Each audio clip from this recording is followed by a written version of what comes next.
wa adaman naf'a bi ulumihi fid dharain amin ya rabbal alamin.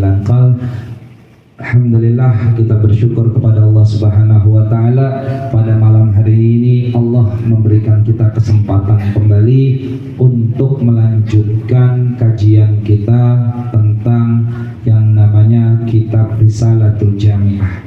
Kitab ini adalah karangan salah satu orang alim, Al-Alamah Al-Budr fi zamanih, Al-Habib Ahmad bin Zain Al-Habsyi, di mana beliau ini murid kesayangan daripada Al-Imam Al-Haddad. Murid kesayangan Al-Imam Al-Haddad, ibaratnya Syekh Ali bin Abdullah Barasnya Al-Habib Umar bin Abdurrahman Al-Attas, yaitu Al-Habib Ahmad bin Zain Al-Habsyi. Ini adalah orang alim. Salah satu kitab fenomenalnya adalah ini yang akan insya Allah kita mudawamahkan, kita baca, yaitu Risalatul Jami'ah. Bismillahirrahmanirrahim. Sebelumnya Hadratul Mukarram wal Muhtaram, guru kita bersama, yaitu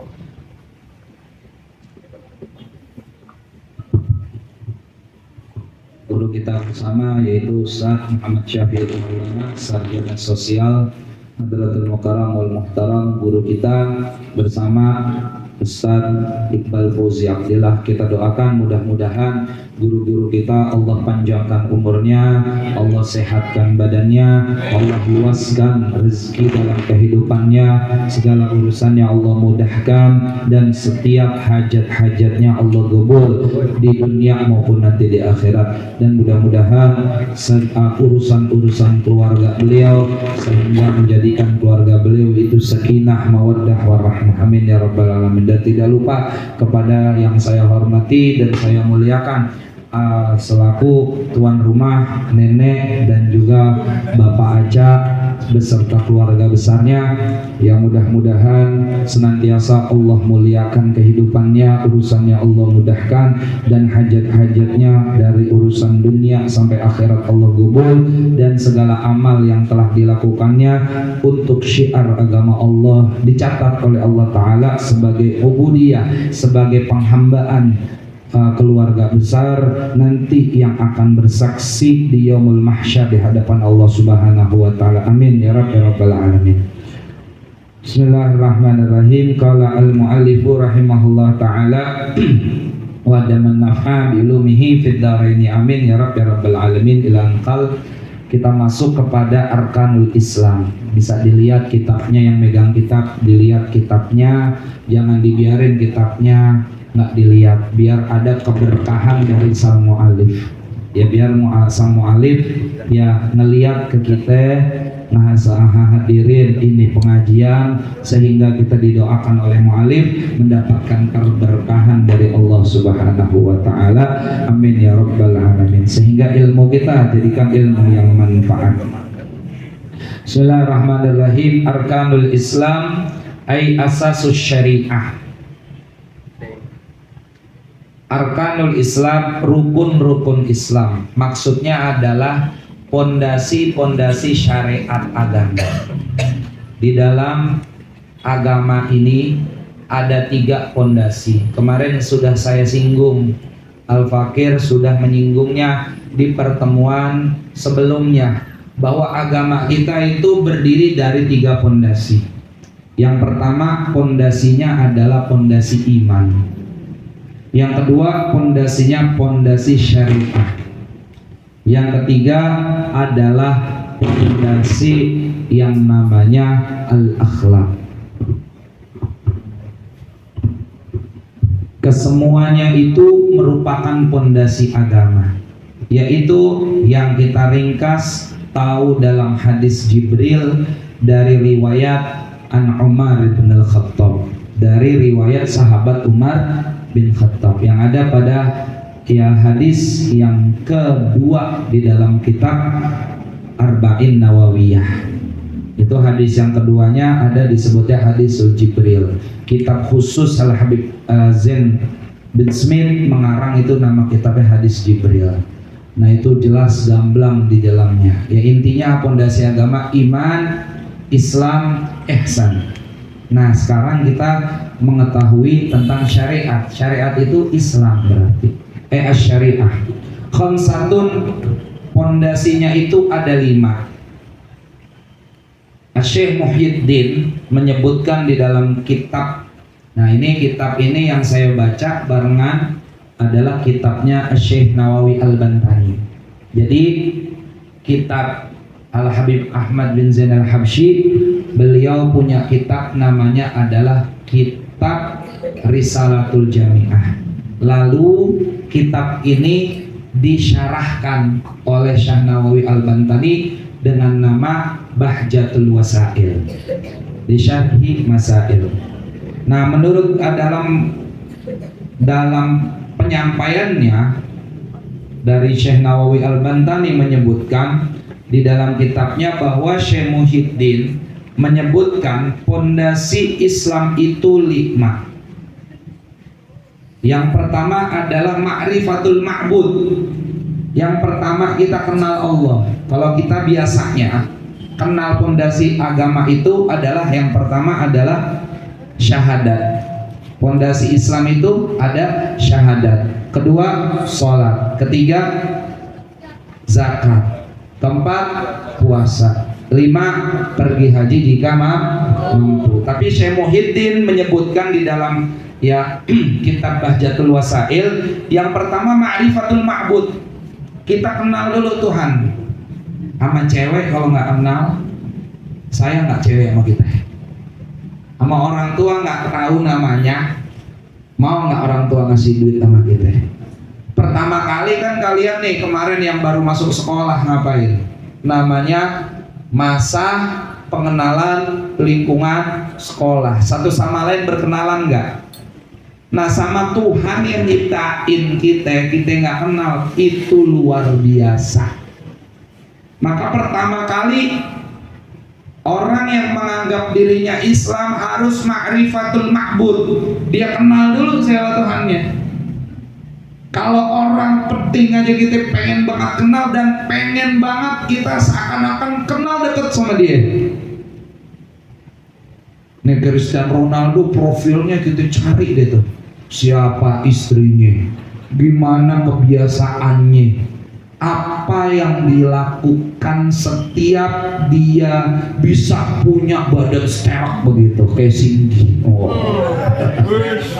Ya, kayak Singgi badan sterok luar biasa. Nah, itu ma'rifatul ma'bud. Yang pertama kita kenal sama Tuhan.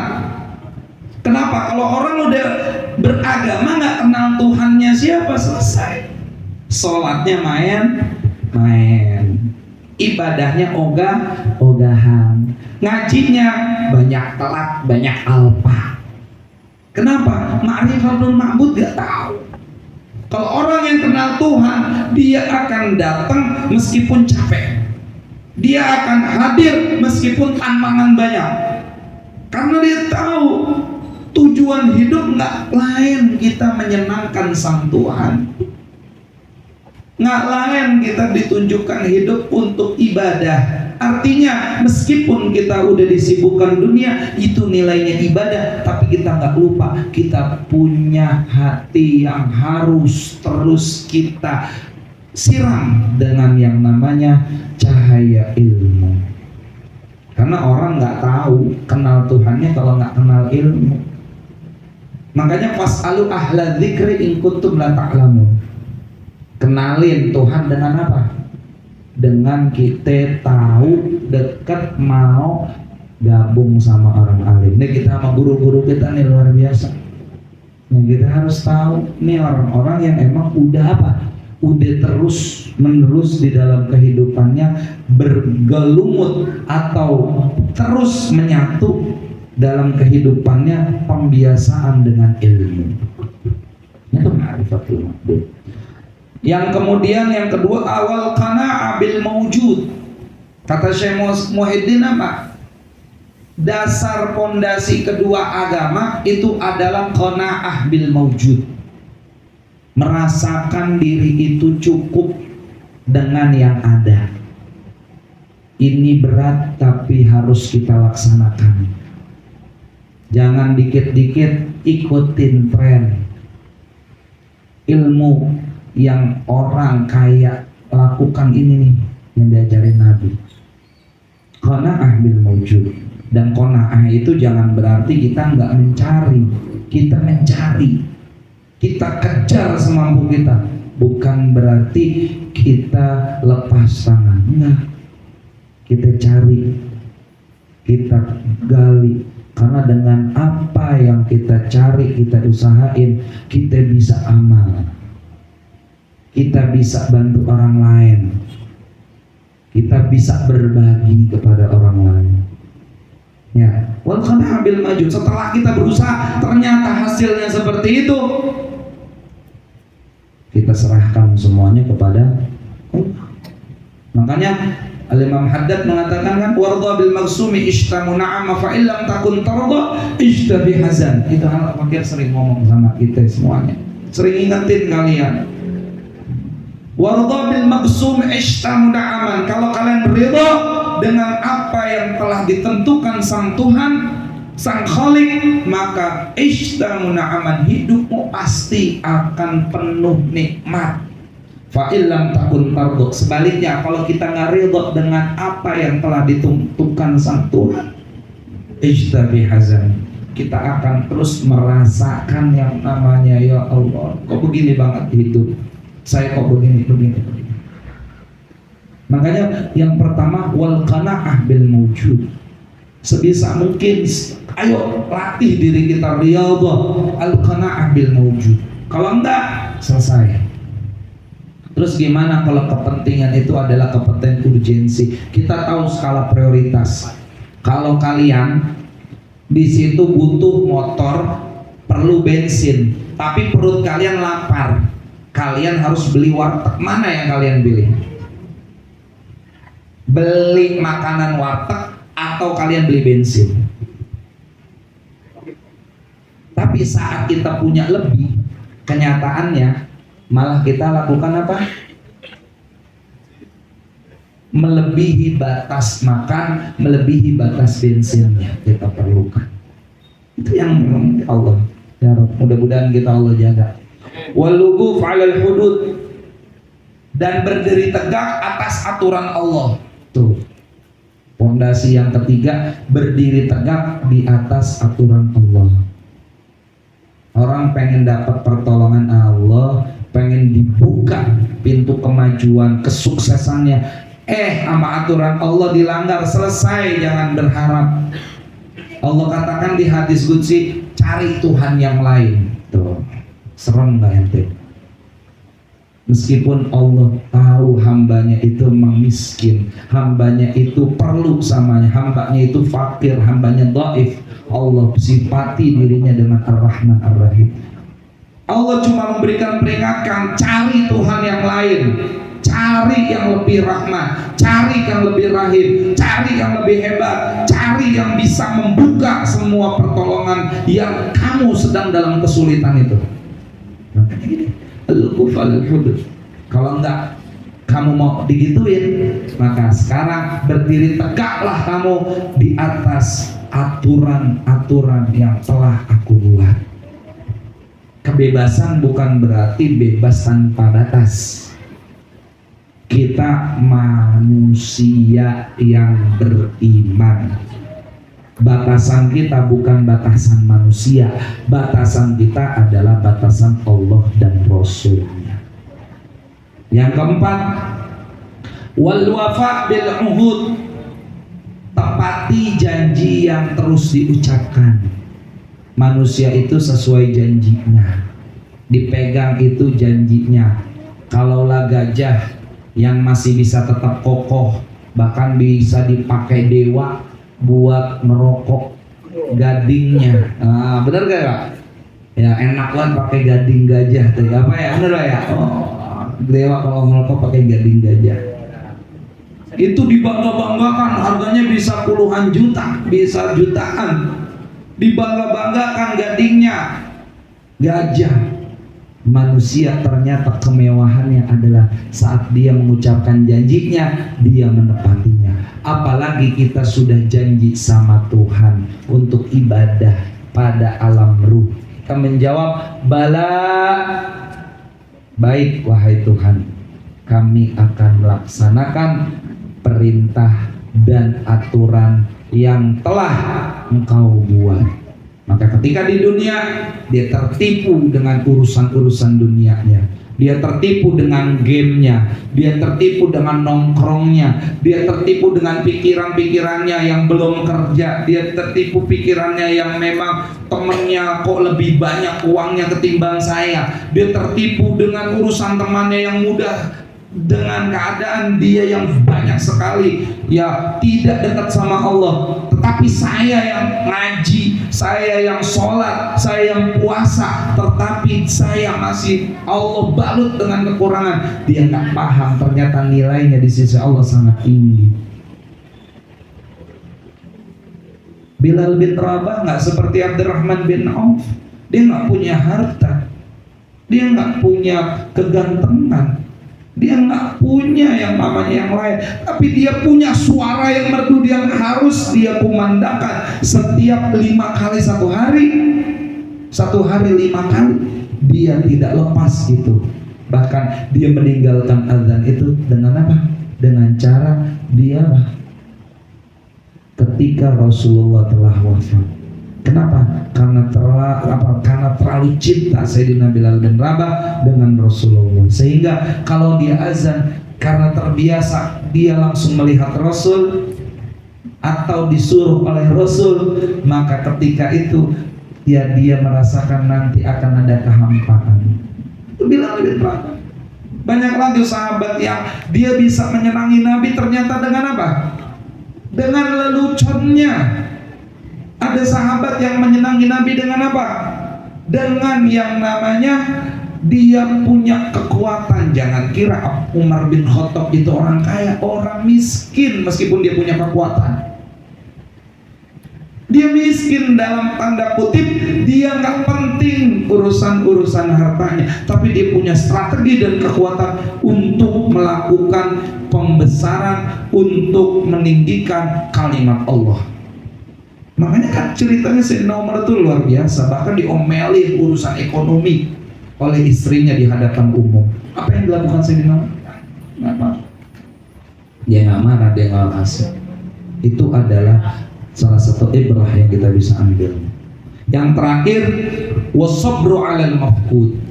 Sabar atas apa yang belum kita dapetin.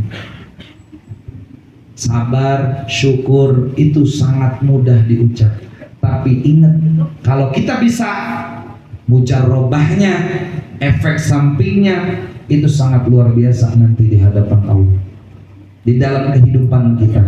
Makanya kan kalimatnya ya wabasyiris sabiri, kasih tahu orang-orang yang sabar tuh dengan kabar-kabar gembira bahwa dia di sisi Allah a'la derajat, dia tinggi sekali derajatnya di sisi Allah. Semua manusia punya problematika, punya konflik, punya nikmat, punya kemudahan, kesulitan. Nggak usah kita bandingin, kita pentingin diri kita. Ya Allah, apakah ujian ini adalah untuk menguatkan aku terus ibadah kepadamu, atau makin aku meninggalkan dirimu? Itu yang kita pikirin. Jangan malah kita mikirnya ketika kita diuji, tandanya kita itu sedang diazab sama Allah. Enggak, Allah masih mengulur tangan kita untuk terus menengadah kepadanya. Allah masih mengajak pikiran kita untuk terus, apakah urusan ini menyebabkan kita kelupaan, menyebabkan kita apa? Dari apa? Dari Allah. Apakah dengan urusan ini sholat kita tinggal?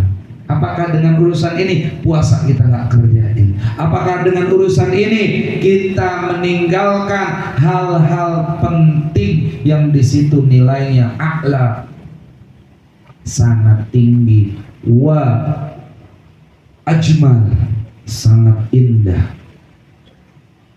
di sisi Allah Subhanahu wa ta'ala.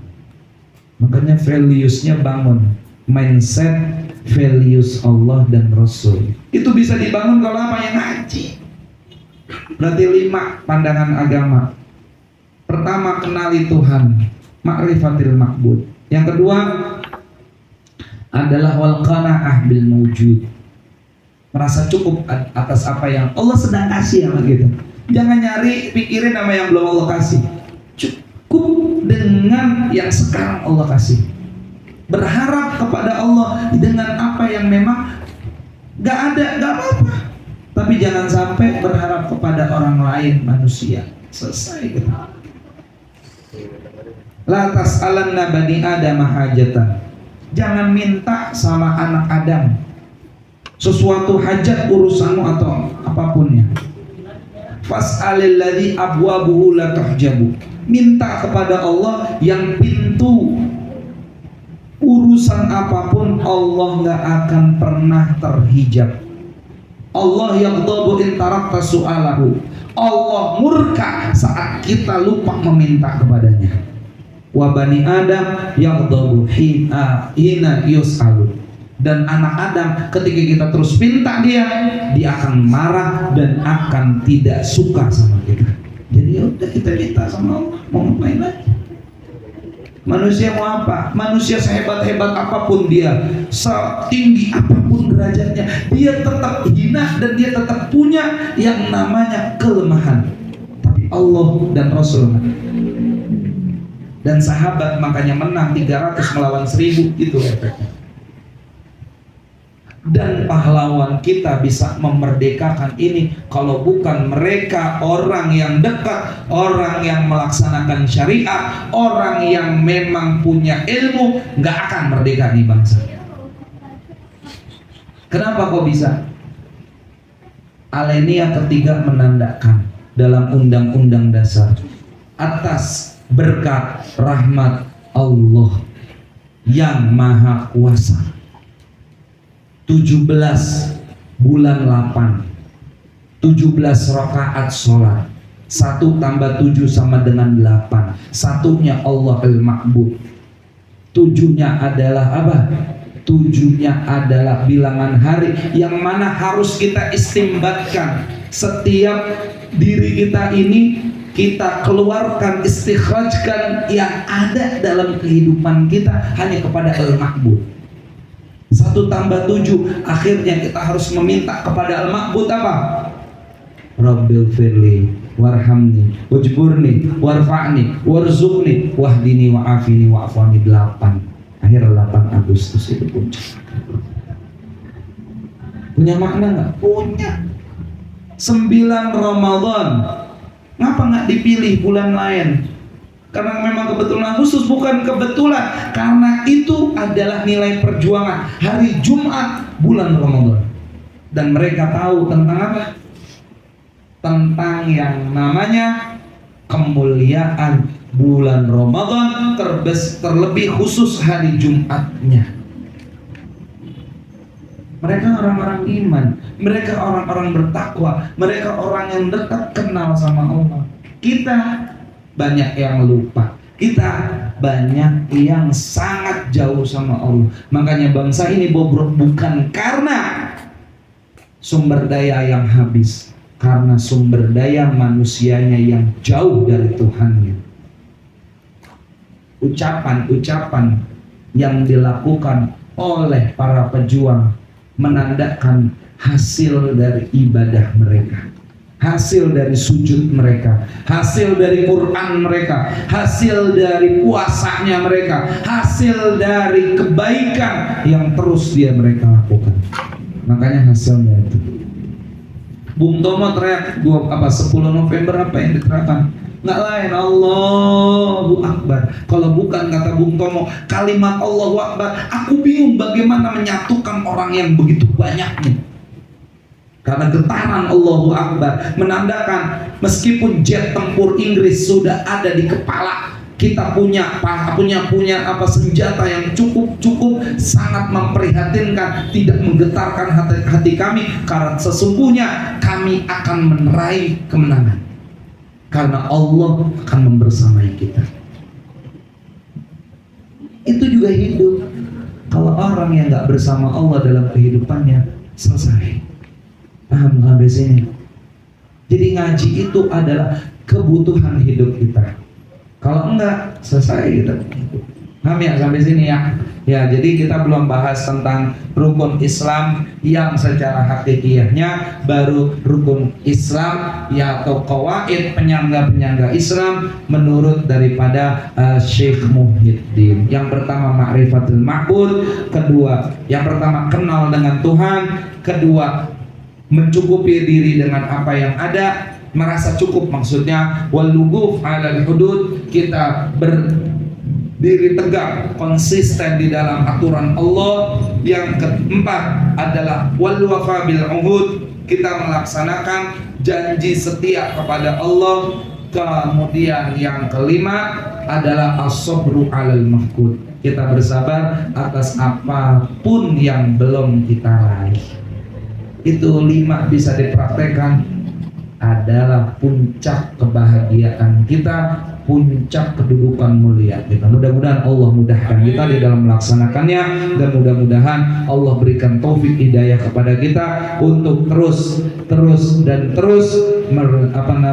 menjadikan diri ini agar terus menjadi diri yang memang makin mau dan makin menyempurnakan dirinya agar dekat dan patuh tunduk kepada Tuhan yang Maha Tinggi, Tuhan yang Maha Kuasa, Tuhan yang memiliki aturan-aturan yang ada di dalam kehidupan kita, sehingga kita akan mendapatkan ridho, mendapatkan rahmat, mendapatkan nikmat-nikmatnya yang begitu banyak, dan sehingga an-nazratun Nabi sallallahu alaihi wasallam, an-nazratullah, kita mampu nantinya memandang Allah, kita bisa beruntung untuk dapat memandang wajahnya Rasulullah sallallahu alaihi wasallam. Kita baca satu hadis agar mencari keberkahan di dalam bacaan satu hadis ini.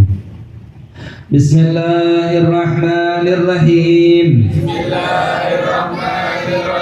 Qala Rasulullah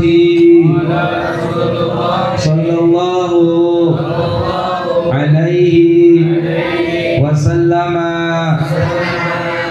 tawassaku fa inna siwaka mutharatun lil fami mardatun lirabbi. Rasulullah sallallahu alaihi wasallam pernah bersabda, tawassaku, bersiwaklah kalian, fa inna siwaka mutharatun lil fam, karena siwak itu adalah dapat membersihkan mulut kita yang banyak ngomong jorok, ngomong kotor, dosa-dosa keluar dari mulut, dibersihin sama siwak. Kemudian yang terakhir ini yang paling luar biasa, mardatun lirab, yaitu mampu menjadi sebab Allah akan menjadikan kita manusia yang penuh dengan keridhaan. Amin ya rabbal alamin. Mudah-mudahan kita jadi manusia yang mau mengamalkan apa yang disampaikan ulama. Terlebih khusus itu siwak. Kalau aneh udah ngajarin ente semuanya, kalian semuanya aneh udah ajarin. Kalau emang kita mungkin banyak hilang kayu arak atau siwaknya, bisa pakai ujung baju. Niatin, ya Allah saya pakai siwak, atau apa, nawaitul istaq lillahi ta'ala, ya Allah saya pakai ini baju sebagai niatnya sebagai siwak.